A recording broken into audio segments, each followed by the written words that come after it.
Are we recording? Oh yeah, there it is. Cool. Hey families, welcome to our middle school parent meeting. We've got Mr. Andy, Miss Mel, myself. We're glad that you're here, and yeah, we've got a couple important things to cover. And if you have any questions, you can always shoot us a message, email us, whatever you need. So one change that we're making here at the middle school level is that we're finally moving away from webmail. Most of you, if you've been to live lessons, have you walked through this switch already? So just a quick overview, if you have not set up Outlook on your computer, you all have email addresses, your iAcademy student accounts.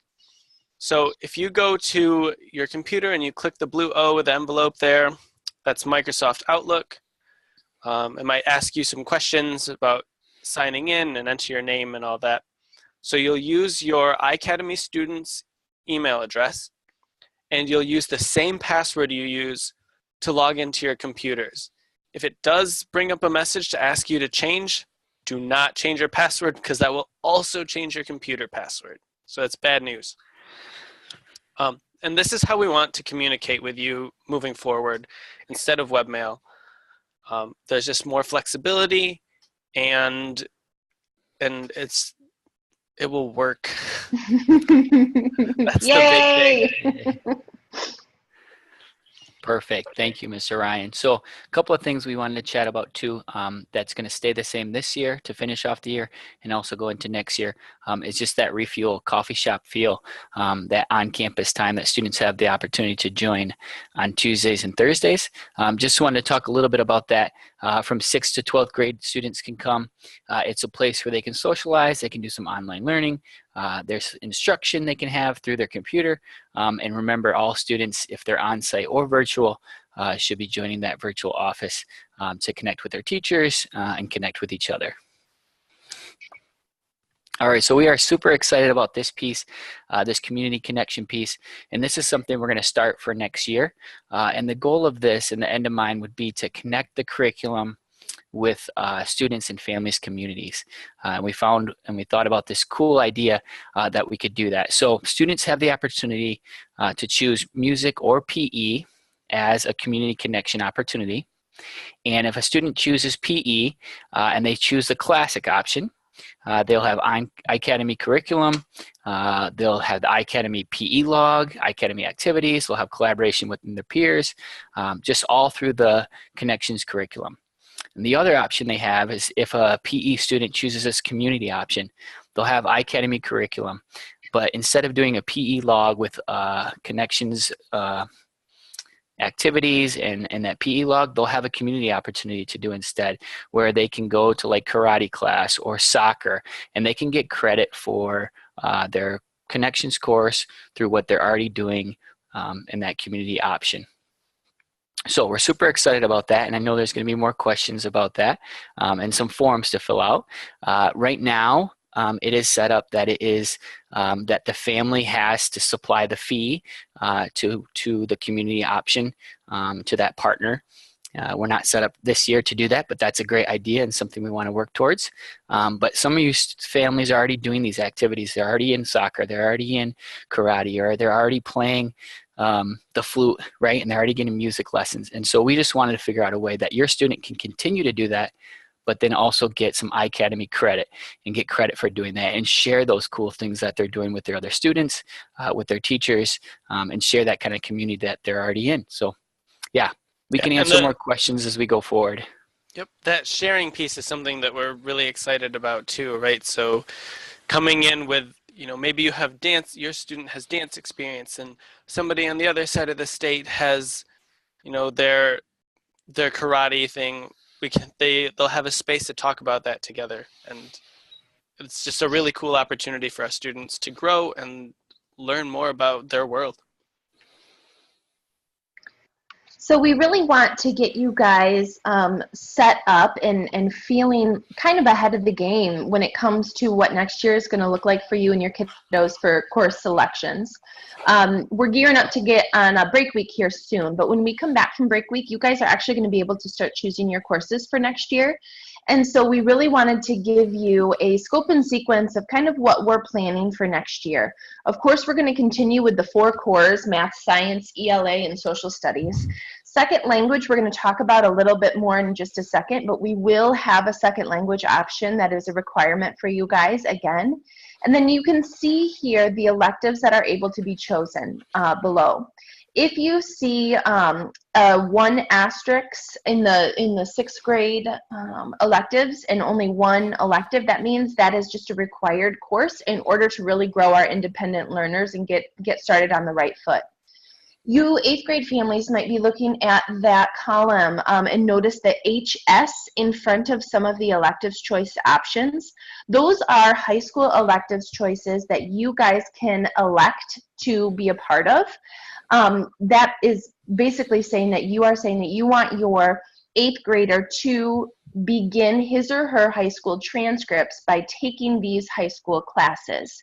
In order to do that, there is some formal application process, and there needs to be an understanding and a commitment that starting their high school transcript means that when they leave middle school and go to high school, whatever high school that may be, they will be taking a high school transcript with them.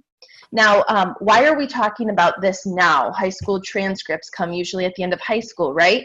Well, the thing that we love about this, and we are one of many schools in Michigan that do this, is you guys know that requirements and grad requirements specifically for high school are just growing in number and intensity, meaning that high schoolers have more that they are required to take during their 4 years of high school. So if we can give these students who we feel like and you feel like are eligible, ready, mature, and committed to take these high school classes, this gives those middle schoolers an opportunity to start high school courses early, get some of those requirements out of the way, so to have 2 different options once they get, further into their high school. If they get certain high school courses out of the way, they are able to have some flexibility in what other high school courses they take once their requirements are complete. The other option is if they finish high school requirements for a specific subject, they are able to take what we call dual enrollment courses, which means that they then would be able to start receiving college credit while still in high school with partners, universities that have been vetted by us that we already have a partnership with. So although that seems really far away, kind of the domino effect really does begin here in middle school. So when we need to select courses for next year, if you are an 8th grade family and this is something that applies to you and your learner, you and I will talk about that, and we can talk through all of the paperwork and things that go with those course selections. So these are going to be the courses that are going to be offered to you guys for first semester, and these are going to be the courses that will be offered for you guys for second semester. Please note that between 7th and 8th grade, middle schoolers will have to take at least 1 semester of middle school health, and you guys will be able to choose what semester that will be, first or second of 7th or first or second of 8th, but before you leave us, you have to have 1 semester of that.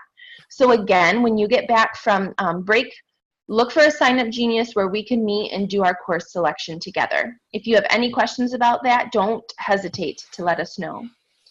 One of the things that has really been on our radar as far as second language goes is how do we continue to increase a culture of second language acquisition. We are passionate about second language when it comes to being a citizen of our world, and we have done second language learning since we started as a school, but now our goal is to do it better, to be quite honest. And so we have done tons of research over the course of the last year, really focused on 4 C's of language acquisition: culture, comprehension, communication, and confidence.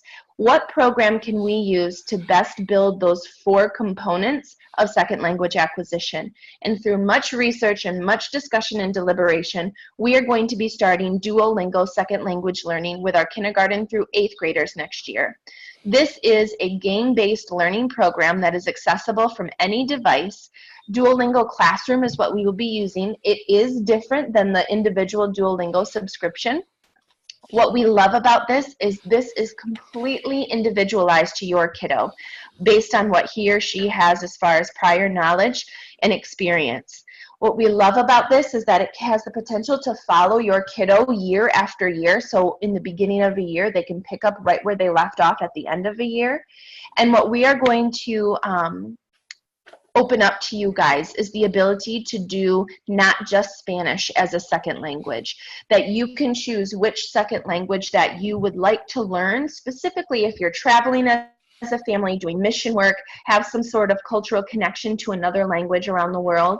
The only stipulation to that is going to be, we really want to have a 2-year commitment to whichever language you choose, so those 4 C's that we talk about continue to be cultivated. Again, any questions, let us know. Another thing that we're really excited about, and we've really put a ton of work into, is creating a culture of independent and responsible learners. Middle school is a huge transition year from, kind of being under the wing of mom and dad in elementary school, and in between really being fully independent in high school. And we have just had boatloads of success with live lesson attendance, brain break usage, and homeroom just in general. And so next year on live lesson days, this is going to be, this could be a tentative schedule of what your kiddo's time looks like, okay? So this is gonna be for 2 mornings a week on days that we have live lessons. We are going to be intentional about really nurturing that independent learner. How do we proactively plan for our day and our week? How do we interact and hold group time that's respectful and responsible? How do we have fun in a virtual environment? How do we have virtual passing time like other middle schools get to have? How do we do brain breaks that fit what our brain need? And then how do we continue to inspire that virtual community throughout all of this? Throughout all of this, we really require engagement in order to fully get out of this entire morning what we plan for. And so because of that, next year, these 2 mornings a week are going to be a part of the attendance that we take when it comes to you attending iAcademy Global Middle School. We are not doing this to impede on your family's flexibility. What we are doing is what we like to kind of call giving structure to flexibility. So for 2 mornings a week, we're asking for a little bit more of accountability structure time. The afternoons of those days are totally yours for flexibility. The other 3 days of the week are totally yours for flexibility. But for 2 mornings a week, this is what we're planning on for next year, and we are so excited about it.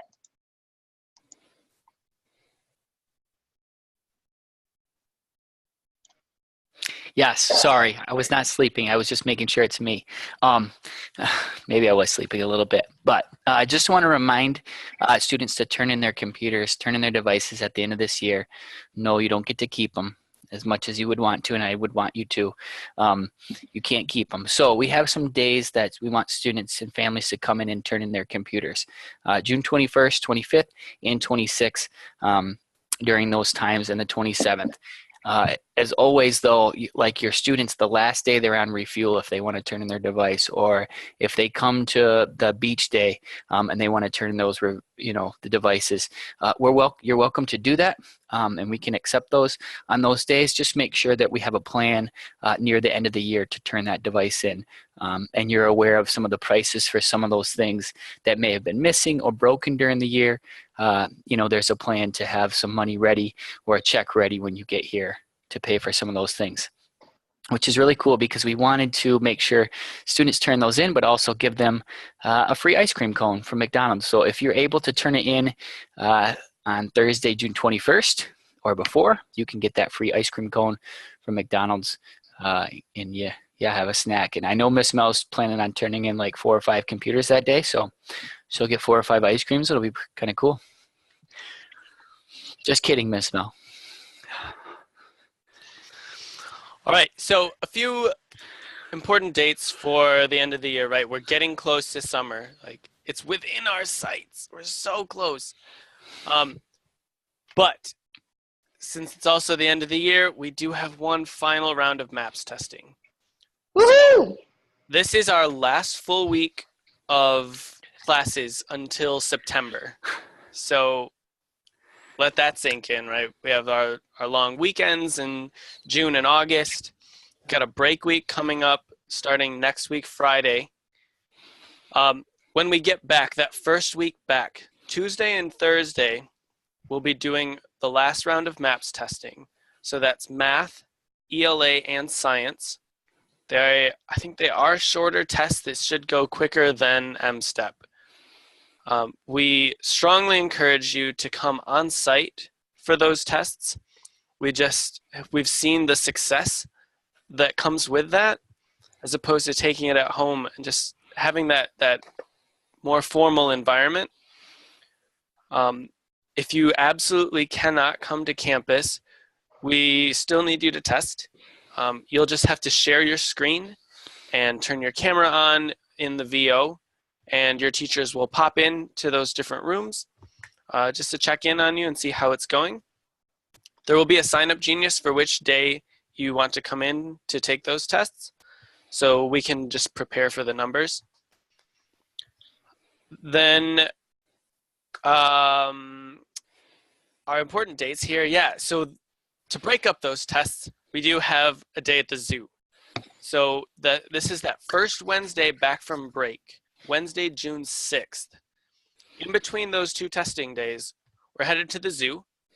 If you do need a ride, then we'll meet at the school and go over together. If you can get a ride to the zoo, that will be great too.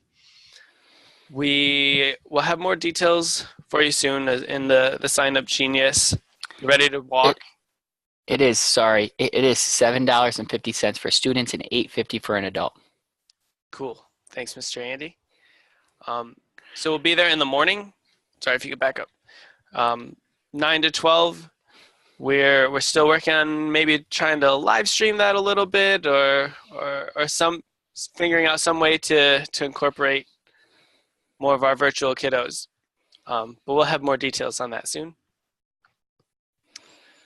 The next Wednesday, or Tuesday, maybe Tuesday, we have a beach day because summer is upon us.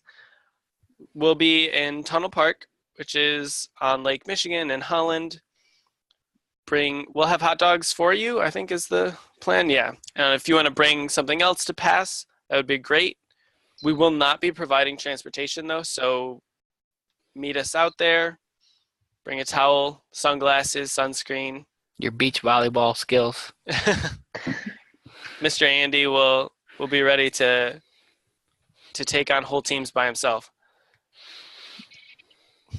And then our big date is the graduation for 8th graders. This is something that we look forward to each year. This is my first year for it, so I'm really excited. And 8th graders will be presenting their speeches. Mel, do you want to talk a little bit more about that? Yeah, one of the requirements to officially leave us in 8th grade is to perform a public speech. This not only helps really culminate the middle school time here at iAcademy, but it also gives students a chance to really share their experience of middle school and what they learned and how that will apply to their future step, whatever that may be. So at 10 a.m. on Thursday, June 21st is when we will be having our 8th grade graduation. We invite anybody to come. 8th graders, you will be getting a formal invitation in the mail. Parents, you are more than welcome to come. Here, not only will us teachers be honoring those 8th graders and having an 8th grade awards ceremony, this is where 8th graders will also perform their speeches as well. We highly recommend, if you guys can come on site, to be together for this celebration, rock on, but we will also be able to provide an opportunity like this where students can perform their speeches in a virtual setting if that works best. So look for more information to come and get ready to celebrate our 8th grade graduates. We'll have boxes of tissues there for you if you need them. All right, guys, that is all that we have for you. Thank you for your time. We know this was long, but it was all full of good stuff, and we're so excited to see how this year wraps up and how next year begins. Thank you so much. Thanks, Have a guys. good one. Adios.